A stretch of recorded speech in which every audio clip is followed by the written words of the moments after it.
اعوذ باللہ من الشیطان الرجیم بسم اللہ الرحمن الرحیم السلام علیکم جمیعا ورحمۃ اللہ وبرکاتہ۔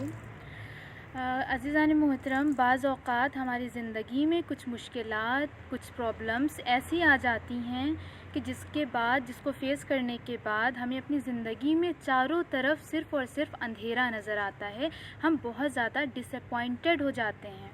لیکن وہ پروردگار کہ جو ہمیں تمام آزمائش میں مبتلا کرتا ہے، وہی تو کہتا ہے امن یجیب المضطر اذا دعاہ ویکشف السوء، کہ جب بھی کوئی مصیبت میں مبتلا ہو کر مجھے پکارتا ہے تو میں اس کی مصیبت کو، اس کی مشکلات کو دور کرتا ہوں۔ واقعاً وہ اتنا رحیم پروردگار ہے کہ وہ ہماری دعاؤں کو سنتا ہے اور ہماری مشکلات کو دور کرتا ہے۔ لیکن عزیزان محترم، ایک دوسری جگہ جہاں پروردگار عالم یہ بھی فرما رہا ہے وَأَن لَيْسَ لِلْإِنسَانِ إِلَّا مَا سَعَى، کہ انسان کے لیے فقط اتنا ہی ہے جتنا وہ کوشش کرتا ہے۔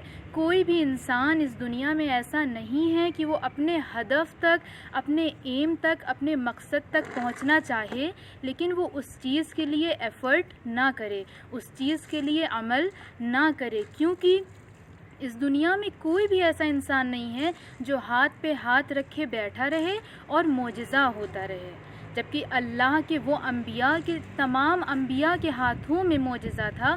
اللہ نے ان کو بھی محنت اور کوشش سے آزاد نہیں رکھا۔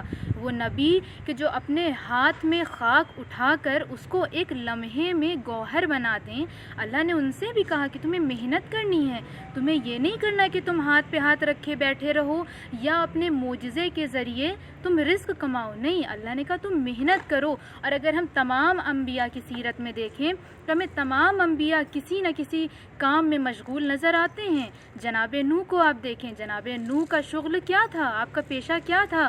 جناب نوح کارپینٹر تھے، جناب ادریس ٹیلر تھے، وہ کپڑے سیا کرتے تھے دوسروں کے، جناب ہود و صالح بزنس کرتے تھے، ٹریول کرتے تھے، جناب یوسف اور جناب یعقوب فارمر تھے، کسان تھے، ہمارے اپنے نبی رسول اللہ شیفرڈ تھے، وہ دوسروں کے جانوروں کو لے کر جایا کرتے تھے۔ امیر المومنین علی ابن ابی طالب لیبر تھے، مزدور تھے، وہ دوسروں کے باغوں میں کام کرتے تھے تو روزی کماتے تھے۔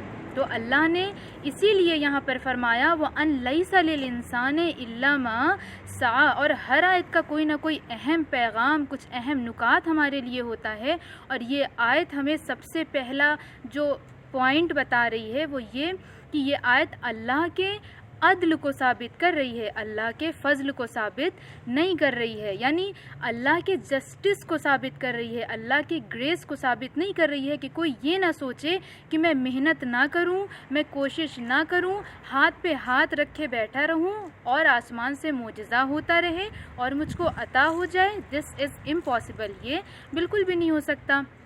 اور پھر ہم نے یہ کیوں سوچ لیا ہے I can't do any thing, کہ ہم کچھ نہیں کر سکتے، جبکہ اللہ نے ہمیں اشرف المخلوقات بنا کر بھیجا۔ تمام کریچرز میں ہم سب سے بہتر مخلوق ہیں اس کی۔ اللہ نے ہمارے وجدان میں تمام اچھائیوں کو ڈال کر ہمیں اس دنیا میں بھیجا، تو ہم یہ کیوں کہہ رہے ہیں I can't do any thing? For example, اگر ایک تلوار ہے اور اس پر زنگ لگ جائے تو ہم یہ نہیں کہہ سکتے کہ یہ تلوار کاٹ نہیں سکتی، کیوں؟